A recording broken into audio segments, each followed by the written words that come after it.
आदि और अंत दोनों आपसे है। जहां से शुरुआत करो वो है शिव, और जहां अंत होता है वो ही है भगवान शिव। क्यों? क्योंकि जब एक जीव मां के पेट में आता है तब वो जीव केवल बिंदु स्वरूप होता है, एक छोटा सा बिंदु होता है। उसी बिंदु को शिव कहा गया है। मां के गर्भ में पुरुष पिता के द्वारा, पुरुष के द्वारा जब एक वीर्य की बूंद एक जीव वहां जाता है मां के गर्भ में, वहां पर जाकर मां मतलब माया, मां मतलब शक्ति, वो शक्ति के द्वारा वो जीव धीरे धीरे धीरे धीरे बड़ा होने लगता है। वहां से पुत्र बनकर आता है अथवा पुत्री बनकर आता है, करते करते बड़ा होता है, फिर विवाह होता है, शादी होती है, वृद्ध होता है, और अंत में जब मृत्यु के समय जाता है तो फिर वो अंत में वही बिंदु में मिल जाता है। उसी को कहा गया है शिव तत्व। अंत समय में व्यक्ति की एक ही गति है और वो है स्मशान। श्मशान में जो तत्व है वो शिव तत्व है। इसलिए आदि और अंत केवल प्रभु आप हो, और बीच का जो समय है वो है समान भावम, वो मंगलमय समय देने वाले भी महादेव आप है। महादेव जिस पर कृपा करते हैं उनका जीवन मंगलमय हो जाता है। असंभव कार्य भी महादेव संभव करते हैं। मेरे जीवन की एक बात बताऊं भाई सज्जनों, ये बिल्कुल सत्य हकीकत है। उदाहरण देने के लिए मेरे पास भागवत के, रामायण के हजारों उदाहरण है, पर मैं मेरा उदाहरण सुनाऊंगा जो असंभव कार्य संभव है।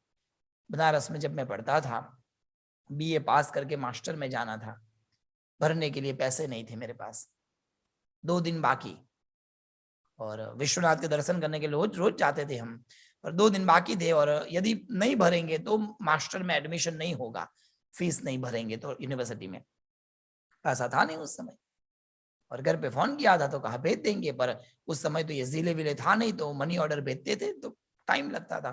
अब मैंने मन में सोच लिया 2 दिन में कुछ आने वाला है नहीं और अपना मास्टर होगा नहीं, भगवान का नाम लो, वापस गुजरात चले जाएंगे। 2 दिन बाकी थे। गुरुजी को कहा गुरुजी मैं अब ज्यादा मास्टर नहीं करना चाहता, मैं तो घर चला जाऊंगा गुजरात, अब हो गया पढ़ाई, बहुत पढ़ लिया। क्योंकि कई बार गुरुजी मजाक में बोलते थे, क्या बोलते थे? बोलते थे भणतव्यम तोय मर्तव्यम, और नहीं भणतव्यम तोय मर्तव्यम, तो काहे कड़ा कुटम कर्तव्यम।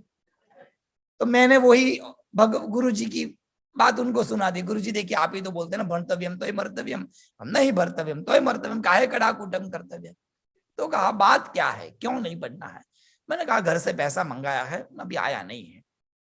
बोले विश्वनाथ को बोलो व्यवस्था कर देंगे। मैंने कहा रोज बोलता हूं, अभी तक तो कुछ नहीं किया। ये सत्य बात है जी।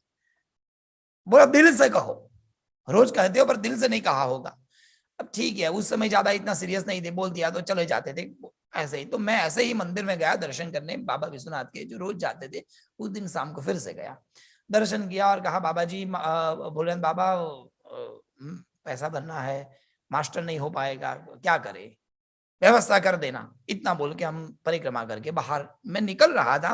मेरे पास एक सॉल थी जिसमें कांच लगे थे, और वो कांच वाली सॉल ज्यादातर गुजरात में प्रसिद्ध है, गुजराती सॉल बोलते हैं उसको। तो मेरे मंदिर से बाहर निकलना, सामने से एक आदमी आना और मेरी सॉल को देखकर कहा गुजराती, हाँ जय श्री कृष्ण। मैंने कहा वाह जय श्री कृष्ण। ये जय श्री कृष्ण बोला मतलब गुजराती। तो बोले साइड में आओ, गया साइड में। विद्यार्थी हूँ जी, जी विद्यार्थी हूँ। रुद्री आती है? हाँ आती है। सुनाओगे कि रुद्री? मेरे लिए एक पाठ करो यहाँ बैठ के। ठीक है।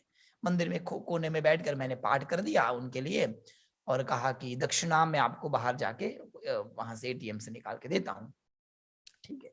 मंदिर से एटीएम तक जाने का इतना थोड़ा सा रास्ता, हम जा रहे थे और कहा कि दक्षिणा देंगे, क्या करेंगे? मैंने कहा मैं पुस्तक खरीदूंगा। खुश हो गए वो, कहा चलो मैं तुमको पुस्तक दिलवाता हूँ।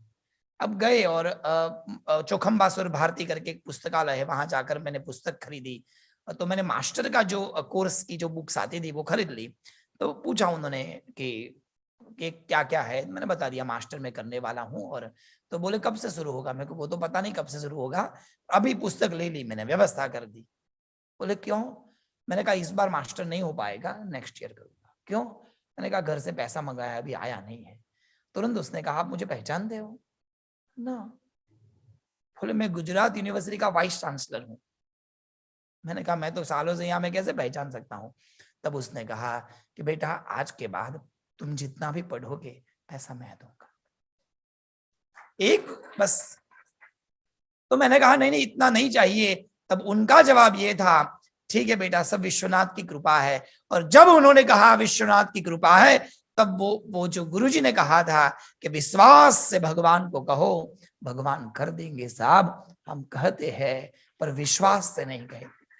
और साहब बाद में, अभी तो वो नहीं रहे यूनिवर्सिटी के, मतलब कोरोना में भगवान के घर गए, पर फिर भी कहने का मतलब कोई एक व्यक्ति जो मुझे कभी पहचानता नहीं है, कोई एक ऐसा व्यक्ति जो कभी मुझे जानता नहीं है, और ऐसा व्यक्ति आकर जब मदद कर देता है, तब हम कहते हैं ईश्वर की कोई तो कृपा है।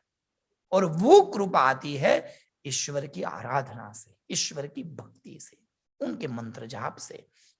इसलिए आनंद देने वाले हमारे महादेव हैं।